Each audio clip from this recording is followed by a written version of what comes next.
Hello, everyone, and welcome to Rochford's Education Podcast. I'm your host, Sarah, and I'm so glad you're here with me today.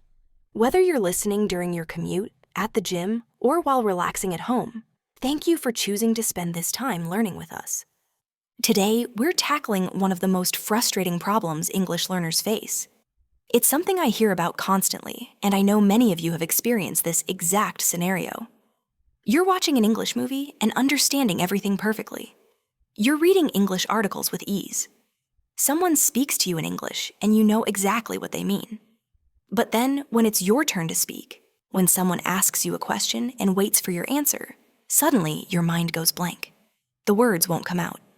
Or if they do, they sound awkward and broken. Nothing like what you wanted to say.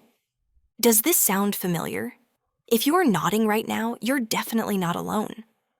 This is one of the most common challenges in language learning, and today we're going to explore exactly why this happens and what you can do about it. More importantly, I'm going to give you a practical step-by-step system that you can start using immediately to transform your English from something you understand into something you can actually speak. So let's dive in. First, let's understand why this comprehension speaking gap exists. Once you understand the why, the solution becomes so much clearer. Let me paint you a picture. Imagine you're having a conversation with someone in English. They ask you about your hobbies. Simple question, right? In your head, you're thinking, okay, I play tennis. I started 6 years ago and I'm still doing it.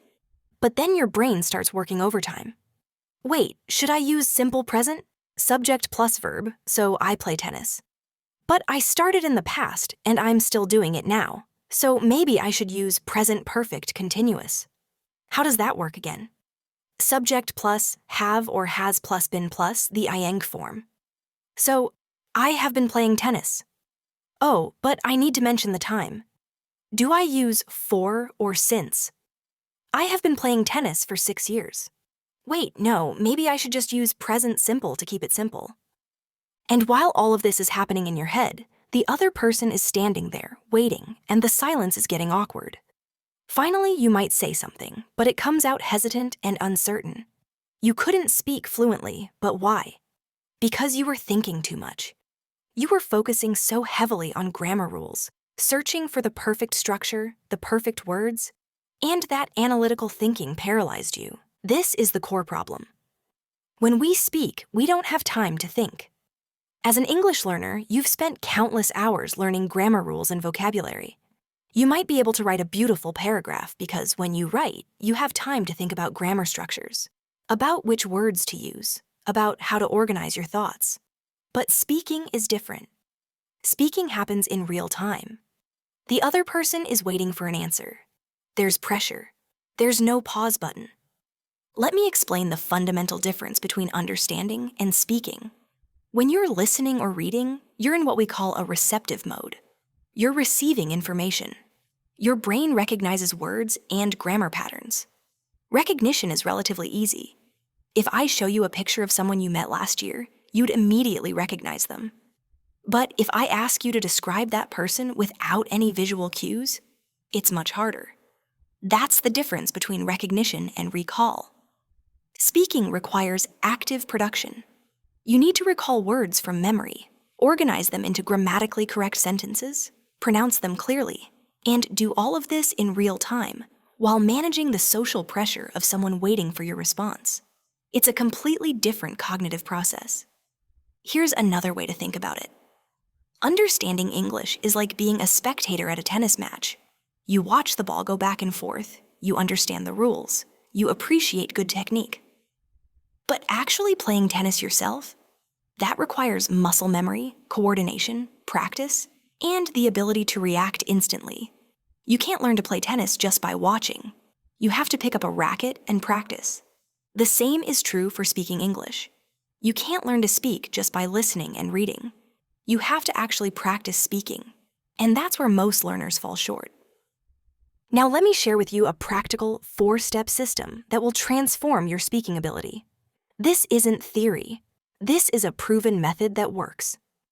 Step 1. Learn everything by topic. Here's what I want you to do. When you speak with someone, you talk about different topics, right? friendship, relationships, health, environment, education, sports, hobbies, work, travel. The list goes on. Get yourself a notebook. This is going to be your speaking notebook, and it's going to be one of your most valuable tools. Divide this notebook into sections, with each section dedicated to a common topic. Don't try to create every section at once. Start with topics that are relevant to your life. Maybe friendship, work, hobbies, and daily routines. As you continue learning, you'll encounter new topics naturally, and you can add them to your notebook. Why organize by topic? Because when you're having a conversation about friendship, for example, your brain needs quick access to all the words, phrases, and structures related to friendship. If your vocabulary is scattered randomly across different pages or resources, you waste precious mental energy searching for words. But if everything related to friendship is in one place, your mind can access it quickly and efficiently. Step 2, write before you speak. This is crucial. Write before you speak. I know that sounds counterintuitive. You want to improve speaking, so why write? Here's why. When you write, you have time to think about grammar and vocabulary. You can experiment with different sentence structures. You can look up words. You can refine your thoughts. This prepares your brain for speaking. Let's take friendship as an example. Open your notebook to the friendship section. Now write down several sentences using different adjectives, verbs, nouns, and phrases related to this topic. But what if you're stuck? What if the only sentence you can think of is, I have friends? Let me introduce you to an incredibly useful online tool called Ozdic, O-Z-D-I-C. Go to ozdic.com. Here's how it works. Let's say you want to make sentences about friends. Type friend into the search box. Ozdic will show you common adjectives used with friend. You'll see best friend, close friend, intimate friend, great friend, old friend, childhood friend. It also provides example sentences like, her best friend at school was called Anna, or I'm inviting only my closest friends to the party. But it doesn't stop there. Ozdic also shows you verbs commonly used with friend. Become friends, make friends, remain friends, stay friends. And it shows you useful phrases. A circle of friends, a friend of mine, a friend of yours. Now you can create more sophisticated sentences. Instead of just, I have friends, you can write, I have some close friends. I have a small circle of close friends. A friend of mine works in a restaurant. I want to make new friends at the gym. We became friends after meeting at university. Do you see what's happening? You're creating what we call prefabricated sentences. These are sentences you've made in advance, before you need them in conversation. They're prepared and ready to use. When you need to talk about friendship, your brain doesn't have to construct these sentences from scratch. They already exist in your memory. You just need to recall them and perhaps mix and match them to fit the exact situation. This is how native speakers operate, by the way. We don't construct every sentence from individual words and grammar rules. We have thousands of prefabricated phrases and sentence patterns that we've used so many times that they come out automatically. Write at least 10 to 15 sentences for each topic section in your notebook. Use different grammatical structures. Use different vocabulary. The more variety you have, the more flexible your speaking will be. Step 3, continuously add to your notebook. This step is about making your speaking notebook a living document.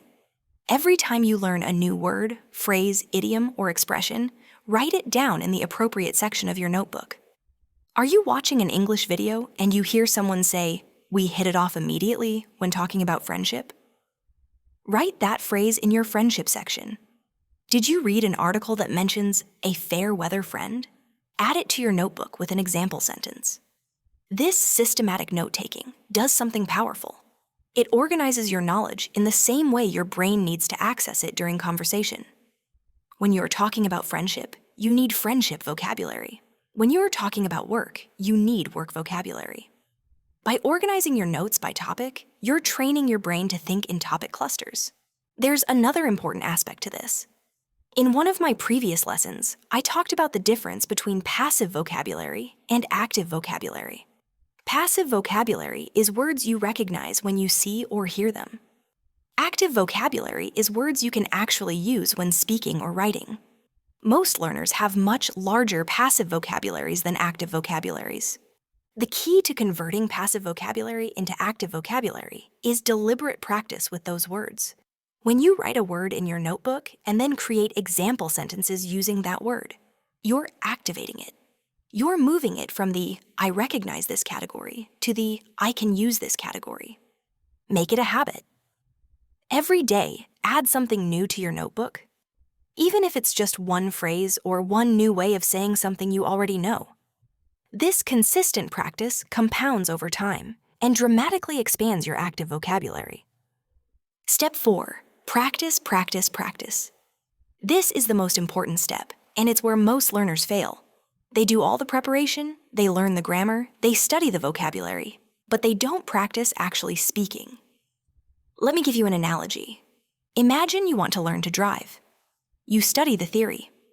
You learn that to start the car you turn the key or push a button. You learn that to stop you press the brake. You learn that to turn you rotate the steering wheel. You learn about gears and signals and traffic rules. You know everything in theory.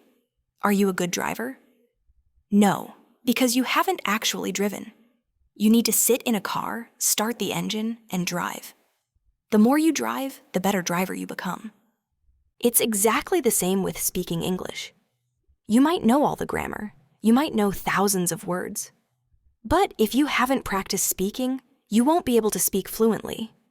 The more you practice speaking, the more comfortable and confident you become. Now, I know what you're thinking. Sarah, I want to practice speaking, but I'm alone. I don't have anyone to practice with. I don't have a conversation partner. Here's the good news. You don't need a partner. You can practice by talking to yourself. Yes, I'm serious. This is one of the most effective techniques, and it's completely free. Let me demonstrate how this works. Let's say you're practicing the topic of friendship. Ask yourself a question out loud. How many friends do you have? Then answer it. At first, you might say, not many. That's fine, but push yourself. Try again. I don't have many friends. Better. Try to use some of those phrases from your notebook. I have a small circle of friends. Good. Can you add an adjective? I have a small circle of close friends. Excellent. Now ask yourself why. Because I'm not very sociable. Put it all together. I have a small circle of close friends because I'm not very sociable. Do you see what just happened? You practiced asking and answering questions. You used vocabulary from your notebook. You constructed complete sentences. And you did it all by yourself. Talk to yourself while you're waiting for the bus. Talk to yourself while you're cooking dinner. Talk to yourself while you're walking. Describe what you're doing. Narrate your day. I'm making coffee. I'm pouring water into the kettle. Now I'm waiting for it to boil. This might feel strange at first, and you probably don't want to do it in public where people might think you're crazy. But when you're alone, talk to yourself in English. You might be thinking, but how do I know if I'm doing it right? What if I'm making mistakes? Here's the truth. You don't have to do it perfectly right. Just speak. Just practice. When you put in the effort to speak, little by little, you get the hang of it. Yes, you'll make mistakes. That's totally okay. That's part of learning. As you continue studying grammar and vocabulary, you'll learn new things. Sometimes you'll have an aha moment where you realize, oh, I've been saying that wrong, and that's good. Your mind becomes alert. The next time you're about to make that mistake, something in your brain will catch it, and you'll correct yourself. This is natural language acquisition. The key is consistency. Practice a little bit every day. Even just 10 or 15 minutes of speaking practice daily will make a huge difference over time. Don't wait until you feel ready. Don't wait until your grammar is perfect. Start speaking now, even if it's just to yourself. Let me give you a few additional tips that will accelerate your progress. Tip 1. Use technology wisely. There are apps and websites that can help you practice speaking. Some have voice recognition that gives you feedback on pronunciation. Some connect you with language exchange partners around the world. Use these tools. They make practice more accessible and often more fun. Tip 2, record yourself. Use your phone to record yourself speaking English.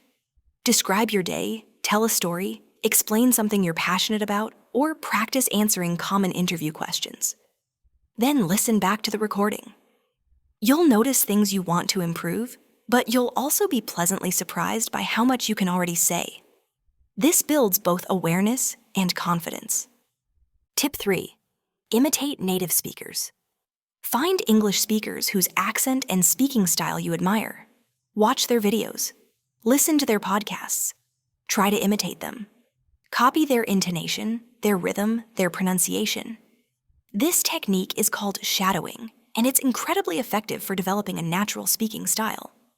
Play a short clip, pause it, and repeat what they said, trying to match them exactly.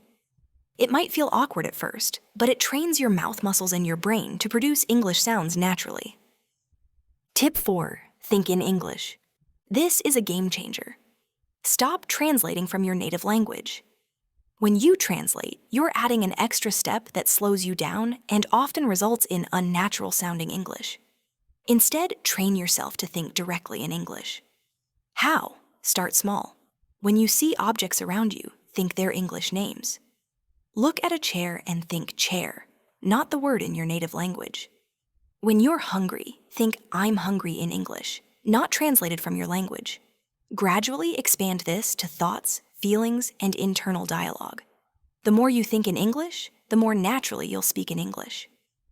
Tip 5, focus on communication, not perfection. Many learners are so afraid of making mistakes that they barely speak at all. They want perfect grammar, perfect pronunciation, perfect word choice. But here's the reality. Native English speakers make mistakes all the time. We use incorrect grammar. We mispronounce words. We pause and say and We sometimes forget words and have to rephrase. Perfect English doesn't exist in natural conversation. Your goal should be communication, not perfection. Can the other person understand what you're trying to say? Then you've succeeded. Fluency is more important than accuracy, especially when you're building confidence. Once you're comfortable speaking, once the words are flowing, then you can refine your accuracy. Tip 6, create speaking opportunities. Be proactive about creating opportunities to speak English. Join online conversation groups. Participate in language exchange meetups, either in person or virtual. Comment on English YouTube videos using the voice comment feature if available. Call customer service lines in English-speaking countries with questions. Order food in English at international restaurants. Every single interaction, no matter how small, is valuable practice. Tip 7, be patient with yourself. Language learning is a marathon, not a sprint. There will be days when you feel like you're making great progress. There will be days when you feel like you've forgotten everything. This is normal. This is part of the process. Don't compare yourself to others. Compare yourself to yourself last month, last year. Are you better than you were? Then you're on the right track. Celebrate small victories. The first time you successfully order something in English without hesitating. The first time you understand a joke in English. The first time you dream in English. These are all milestones. Acknowledge them and let them motivate you to keep going. Now let me address some common questions and concerns I hear from learners. Question 1, how long will it take before I can speak fluently? The honest answer is that it depends on many factors. How much time you dedicate to practice, how often you practice, your current level, your motivation, your learning environment. Some people see dramatic improvement in a few months. For others, it takes longer. But here's what I can tell you with certainty. If you follow the 4-step system I've outlined, if you practice consistently, you will improve. The timeline might vary, but the results are inevitable if you put in the work. Question 2, I'm too shy to speak even to myself. What should I do? I understand. Many learners feel self-conscious about speaking. Here's what I suggest. Start in the most private, comfortable environment possible. In your room with the door closed, in your car with the windows up, in the shower where no one can hear you. Start by whispering if full volume feels too intimidating. The more you practice, the more comfortable it becomes. Your confidence builds gradually. Eventually, you might feel ready to practice with a trusted friend or a patient tutor. But start where you are, not where you think you should be. Question 3. I make so many mistakes when I speak. Should I stop and correct myself every time? No. When you're practicing speaking, especially when you're talking to yourself, don't interrupt your flow to correct every mistake. The goal is to build fluency and confidence. If you stop every few words to correct yourself, you'll never develop the ability to speak continuously. Instead, note the mistakes mentally if you catch them, but keep speaking. After you finish, you can reflect on the mistakes and make a note to work on those grammar points or vocabulary items later. When you're in actual conversation with others, occasional self-correction is fine, but don't let it dominate the conversation. Question 4. What if I can't think of anything to say? This is where your notebook becomes invaluable. Before each practice session, review one section of your notebook. Refresh your memory on the vocabulary and sentences you've prepared for that topic. Then practice speaking about that topic using what you've reviewed. You can also use prompts. There are websites and apps that provide conversation prompts and questions. Answer them out loud. Describe pictures you find online. Retell the plot of a movie you watched. Explain how to do something you're good at. There's no shortage of things to talk about once you get started. Before we wrap up, I want to share something important.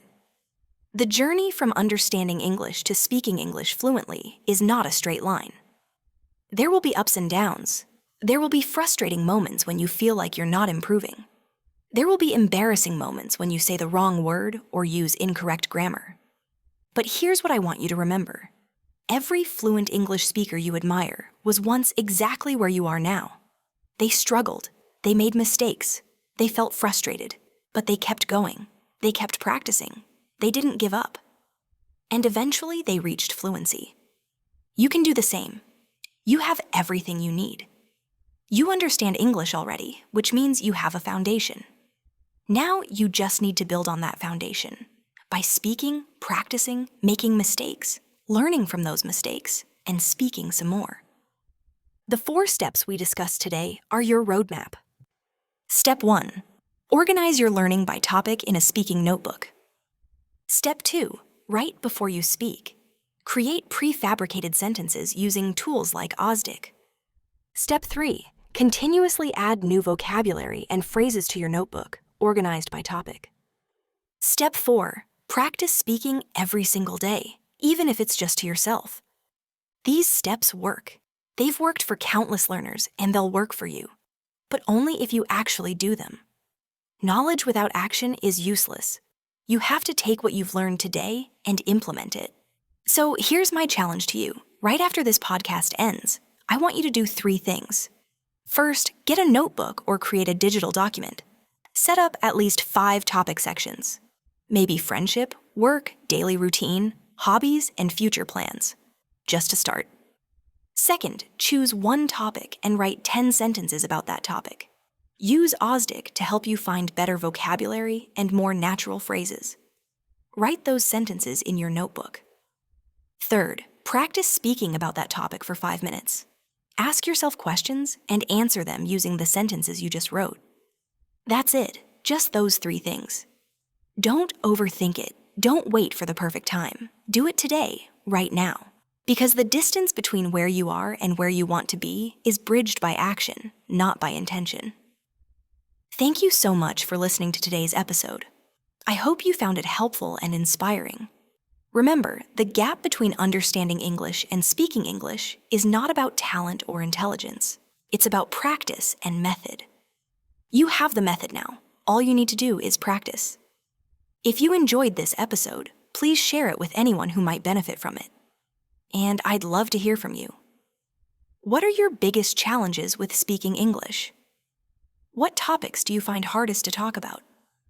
Let me know. Until next time, keep learning, keep practicing, and most importantly, keep speaking. You've got this. This has been Rochford's Education Podcast. I'm Sarah, and I'll see you in the next episode.